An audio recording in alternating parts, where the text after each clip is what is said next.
So welcome back, Dhamma Woods. Today we're going to watch me make an ass of myself as I attempt to read the Karaniya Metta Sutta chanted in Pali, and we'll see what happens. So the topic of discussion today will of course be what the Buddha meant in the Karaniya Metta Sutta. And we'll go into that as soon as I'm done chanting it. Do bear with me, my Pali is just not up to snuff, and I know that. And I do apologize in advance for those whose Pali is in fact good enough to do this. I'm trying. I'm making the effort, even if the effort is perhaps less than it should be. Alright, so let's get right into it. And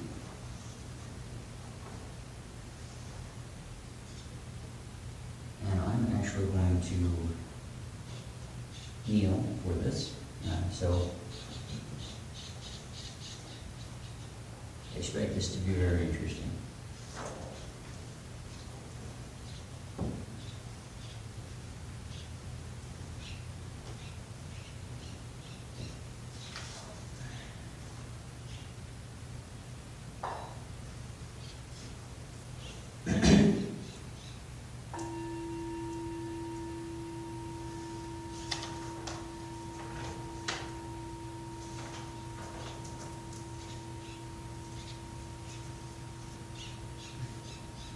So let's begin.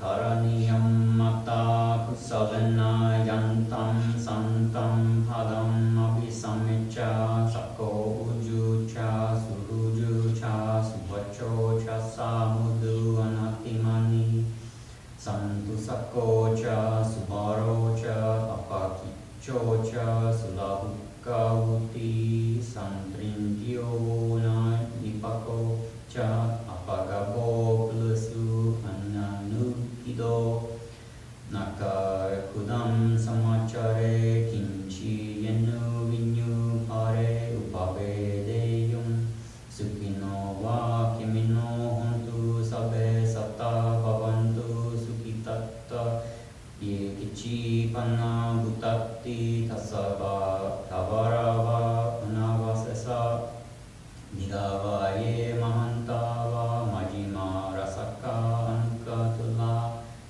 Ditaye Vaye Cha Aditaye Cha Adure Vasanti Avidure Buddhava Sambhavesiva Sabe Sabetta Bhavantu Sukitatta Naparo Param Nikubeta Nati Manyeta Katachinam Kinchi Vyaro Sanna Patiga Sanya Nanyam Anasa Tukam Icheya Mata Yata Niyam Putam Ayusaika Putam Manurakte Evam Di Sava Butesu Mana Sambhavaye Aparimanyam Metancha Sabha Lokashmim Mana Sambhavaye Aparimanam Udam Adocha Tri Yancha Asambadam Averam Asapatam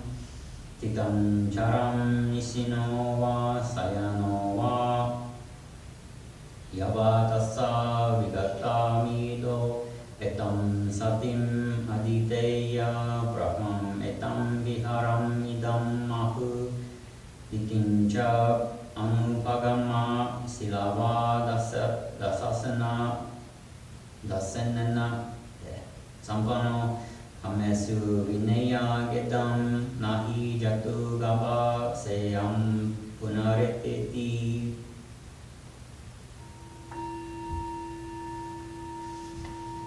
Now, for those of you who don't have a copy of this easily available, you can find it if you look up this specific version is the Dhamma chanting order. I think it's on page 120, I want to say. But yeah, let's go into it, right? So I'll read through it line by line, in English, and then we'll kind of discuss from there, right? So, before I get into that, let's do some backstory. Right, so what we have here is the Buddha had sent a bunch of monks to go and meditate in this one specific forest on a mountain, right? And initially, everything's good. The local spirits are kind of okay with that, and then they realize that monks aren't leaving because the monks are there for the Vasa. They're there for the rainy season, right? The rainy season retreat, which lasts 3 months, and so the local spirits, according to what we have passed down from that time, the local spirits were like, nope. And so they did all kinds of fun things with making the monks violently ill, amongst other things. So the monks kind of left, went back to the Buddha and said, hey, this really isn't working. Is there something else that we can do? And so the Buddha surveyed and said, nope, that's really the only place where we can do it. But what I'm going to do is, to make sure that the local spirits are calm and pacified, is I'm going to give you this specific teaching, the discourse on goodwill, right? Which is what the Karaniya Metta Sutta is. Right? So the monks went back and they chanted this, and the local spirits were like, oh, okay, now we're good. So, what we have here is the Buddha's teaching on goodwill that helped his monks make it through the Vasa, the rainy season retreat, pretty much unmolested by anything, so that they were able to meditate and get the full Vasa retreat in and get the benefit from it. Right? So, this is the Buddha talking now. This is to be done by one skilled in aims, who wants to break through to the state of peace. Be capable, upright, and straightforward, easy to instruct, gentle, and not conceited, content and easy to support, with few duties, living lightly, with peaceful faculties, masterful, modest, and no greed for supporters. Do not do the slightest thing that the wise would later censure. Think, happy and secure, may all beings be happy at heart. Whatever beings there may be, weak or strong, without exception, long, large, middling, short, subtle, blatant, seen and unseen, living near and far, born and seeking birth, may all beings be happy at heart. Let no one deceive another or despise anyone anywhere, or through anger or irritation wish for another to suffer. As a mother would risk her life to protect her child, her only child, even so should one cultivate a limitless heart with regard to all beings. With goodwill for the entire cosmos, cultivate a limitless heart, above, below, and all around, unobstructed, without enmity or hate. Whether standing, walking, sitting, or lying down, as long as one's drowsiness is gone, one should be resolved on this mindfulness. This is called a sublime abiding here and now. Not taken with views, but virtuous and consummate in vision, having subdued desire for sensual pleasures. One never again will lie in the womb. And so here we have, obviously the whole thing is great. The whole thing it's short to the point, and it really gets at key themes. But here we have one of the most notable Buddhist, one of the most notable lines from the Buddhist scripture, and that is, as a mother would risk her life to protect her child, her only child, even so should one cultivate a limitless heart with regard to all beings. Right? And we see in here, this is, if anything can be said to be the core, the absolute center of everything in Buddhism, it's right here. Right? Because this is what the Buddha did. This is what the Buddha taught. And this is what how the Buddha lived his life. Right? We see this in the example of Angulimala, right? Where Angulimala, by all rights, in every context, as a murderer of almost 1,000 people, should have been just shunned by the Buddha. He should have been someone that the Buddha was like, nope, not even going near that one. They're gone. They're too far gone. But he didn't. Instead, for those who don't know the story of Angulimala, do read it. It's an excellent story, and one of these days I'll get around to actually preaching that one. But the whole point of that is, even this murder of so many people, this person so filled with anger and hate and just desire to hurt, even that kind of person, the Buddha had a limitless heart for. He had compassion for that person's suffering. He had equanimity in that he didn't discriminate between Angulimala and other beings, right? He could have.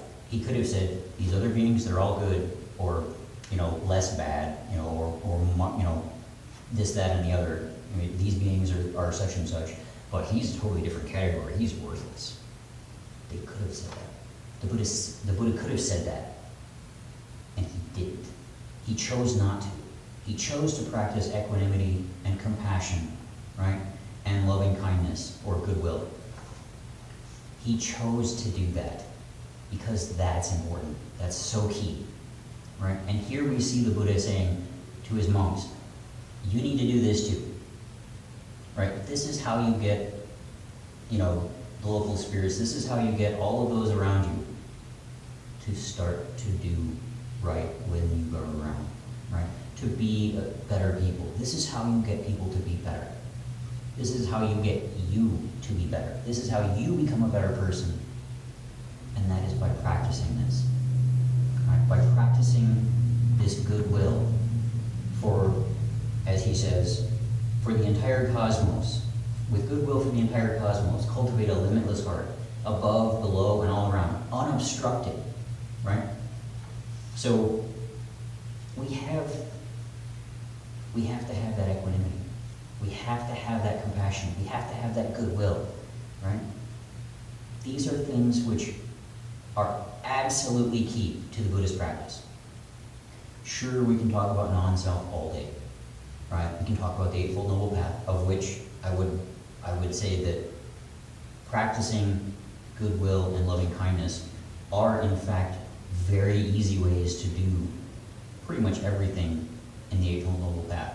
If you're really looking at how you practice the Eightfold Noble Path, you look at how you practice compassion. You look at how you practice equanimity. You look at how you practice loving kindness. And you will see in every instance you will see that following the Eightfold Noble Path is practicing compassion. It is practicing loving kindness in one form or fashion. It is practicing equanimity in one form or fashion, right? If you practice those, your practice of the Eightfold Noble Path will improve. So why not? Is there any good reason why we shouldn't be practicing all of these things? Why we shouldn't have this limitless goodwill that the Buddha is talking about? I can't find one. If you can, feel free to comment that reason leave that reason in the comments, along with whatever sutra you want me to talk about next time, or whatever theme you want me to talk about next time. But I can't find any good reason why we don't practice these, or why we shouldn't practice these, why we should abandon them. I can't. Because I don't think they exist. And I don't think the Buddha thought that they existed either. Right?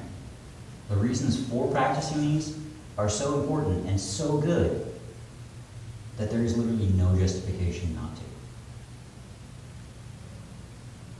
So maybe we need to reflect on that, and as we go about our day-to-day lives, let's try it for the next week. Let's try to keep this in our forefront, right? In the forefront of our minds. Keep this goodwill, keep this loving kindness, keep this equanimity in the forefront of your minds. Right? Try and practice that. See how it works. Right? Because everything in Buddhism is all about, does it work or not? If it doesn't, you ditch it. If it does, you keep it. Right? So, let's give this some practice. Let's give it a try. And we will reconvene next week. I'm going to end the sermon here. As always, if you have a theme or a topic that you would like me to discuss, leave it in the comments for this video, and I will work on doing that for next week. So, in the meantime, I'm going to practice loving kindness and goodwill and compassion and equanimity until we see you next time, Dhamma Bhut Salut.